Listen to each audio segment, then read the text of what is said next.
In many quarters, there is a desperate need in America today, in America this week, for a healthy dose of religious humility. There are too many people getting too much face time on television who claim exalted status for Christianity and who are demeaning other faith traditions, particularly that of Islam. And my friends, this has got to stop. The trigger for this latest wave of intolerance is media coverage, many of you have seen it, about a plan to build a Muslim community center 2 blocks from Ground Zero. The center will have a mosque, an auditorium, and a pool. It is modeled after YMCAs and Jewish community centers all across the country. For all I know, it's got locker rooms and childcare. Now, to be very clear here, reasonable, faithful, caring people can disagree about how they feel about this facility being built so close to Ground Zero. But that does not justify the wave of fear and suspicion that has washed over this country over the last 10 days.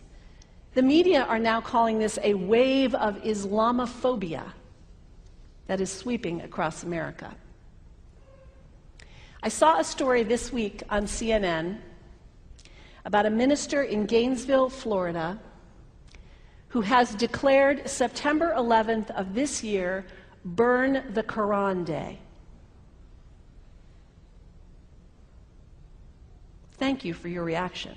That was mine. This guy is a minister at a non-denominational church called the Dove World Outreach Center. He said all kinds of disparaging, insulting, inaccurate things about Islam that I'm not going to repeat from this pulpit.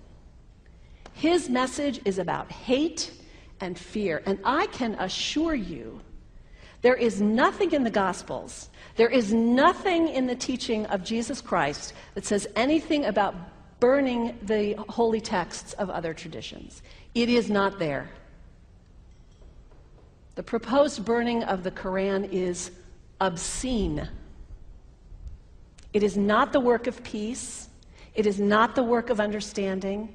It is not the work of building bridges. It is insanity. Now, the good news is there are a lot of groups, a lot of churches, even the National Association of Evangelicals, who are condemning this action and urging the church to cancel their event. A conversation about God demands grace and openness, a willingness to learn, to have our own ideas challenged, our convictions questioned. These are the hallmarks of humility. When I was in seminary, I read from someone whose name is lost to me now, when you speak of God, your voice should shake a little. You know, Jesus had no time for religious know-it-alls. He saved some of his harshest criticism for church leaders, for the Pharisees, the religious leaders who were so certain about who was out and who was in, who was holy and unholy, clean and unclean. Jesus was forever taking all this religious certainty and turning it on its head. And we can only imagine what Jesus would have said about Pastor Terry Jones and his Burn the Quran campaign.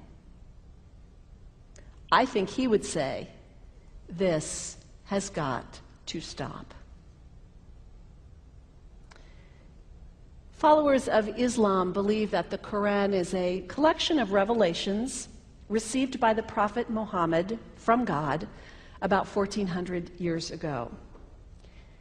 They believe that Muhammad was the last of a series of prophets and teachers and messengers that included Adam, Moses, Jesus, Abraham, all names revered by us as well. The word Islam means peaceful surrender to the will of God.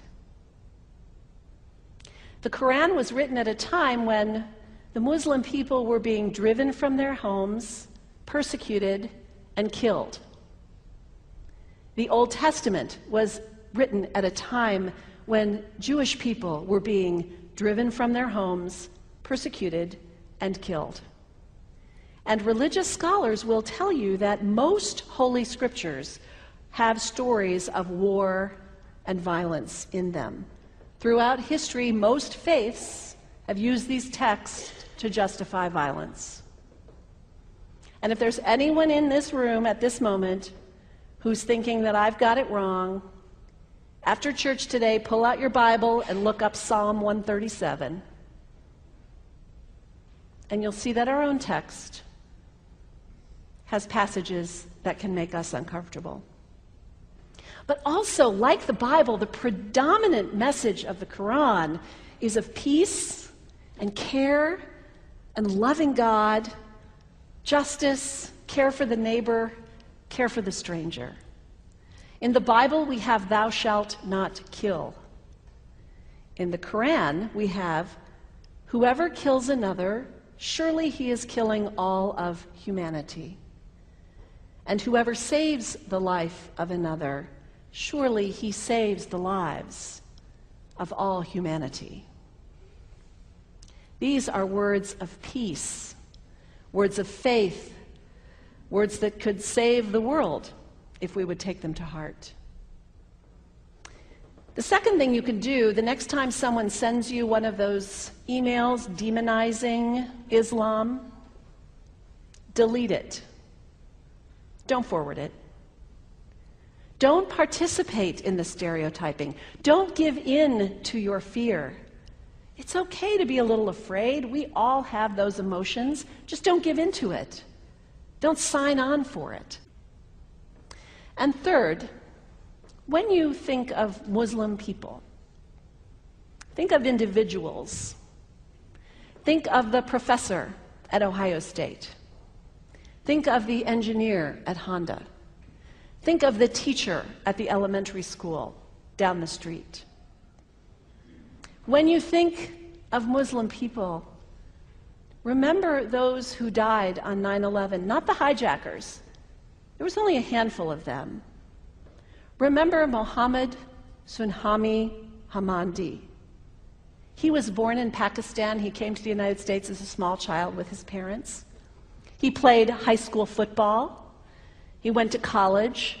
He became a part-time ambulance driver. He died, this Muslim young man, on 9/11, trying to rescue people and save lives. When you think of Muslim people, remember Mohammed Salahuddin Cloudhurry. He was a waiter at Windows on the World, which was at the top of the World Trade Center. He died that day. His wife had their baby 2 days later. When you think of Muslim people, remember Rama Salih. She was a woman, 28 years old. Her neighbors described her as fun and outgoing and generous. And she died on American Airlines Flight 11, 7 months pregnant with her first child. Remember the founder of the Islamic Circle of North America, who worked in the World Trade Center and also died on September 11th. That same group now is giving away tens of thousands of copies of the Quran in response to the campaign about burning the Quran. In the language of their own tradition, they are spreading words of faith and peace and hope. One of the ladies at the 8:30 service this morning said to me after, maybe we should declare September 11th, buy a Quran and read some of it. It is for us to share our message of love and hope and peace, but let us do it with grace and respect and, above all, humility. God grant us, as individuals, as a nation, as Christians, the humility for this work.